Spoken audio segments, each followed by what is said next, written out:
కొలువులు చేసేటోళ్ళకు కూడా కొందరికి ఆటలు ఆడాలని కోరికలు ఉంటాయి కదా. కొందరికి ఆడదామన్నా తీర్పాటకం దొరకది. కొందరికి తీర్పాటకం దొరికినంత టైం ఉన్నా కానీ కొన్ని ఆఫీసుల్లో ఆడుకునేందుకు పర్మిషన్ ఇయ్యరాకుండా ఉంటుంది కదా. అసొంటోళ్ళ కోసం ఆటల పోటీలు పెట్టిరట. అవిటిని ఉప ముఖ్యమంత్రి మల్లు బట్టి విక్రమార్క సారు చాలు చేసిండట. ఎట్లా నడుస్తున్నాయో చూద్దాం పారి.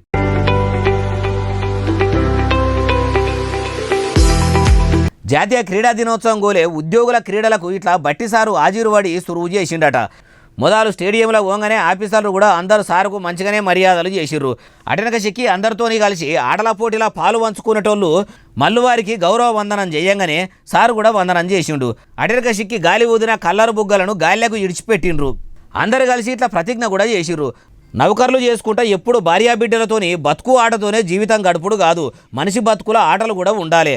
అప్పుడే రోగాలు కూడా రావు, అందరూ ఆరోగ్యంగా ఉంటారని కూడా ఆడున్నోళ్లకు చెప్పి వచ్చిండట. ఇట్లా అందరితోని కలిసి దీపం అంటిపెట్టి ఎల్బీ స్టేడియంలో ఆటల పోటీలు చాలు చేసిండు. అయ్యా బట్టి విక్రమార్క సారు, మీరు ఇట్లా హైదరాబాద్ పట్టణంలోనే తిరుగుండ్రి, మీటింగులలో పాలు పంచుకోర్రి, ప్రారంభోత్సవాలు చెయ్యిర్రి, కానీ పల్లెలకు మాత్రం ఓకూరి సారు. ఇప్పటికే మీ వ్యవసాయ మంత్రి తుమ్మల సార్ను అన్నదాతలు గట్టిగానే సుడిపెడుతున్నారు. ఆయనతో మీరు పోయారు పైసల మంత్రి బట్టి సారే అని మీకు భద్రత ఉన్నా కూడా ఇడిచిపెట్టకుండా సుడిపెట్టేటట్టే ఉండ్రు. కాబట్టి జరగా రుణమాఫీ లోపాలు తొలగించే ప్రయత్నం చెయ్యిర్రి. అట్లనే మీరు ఏలుబడిలకు వచ్చి ఎన్ని నెలలు కాబోస్తున్నా మీరు పెంచి ఇస్తామన్న పింఛను కూడా ఇస్తలేరట. ఆ కథ కూడా మంచిగా అరుచుకోర్రి అంటుర్రు ఈ ముచ్చటిన్నోళ్ళు.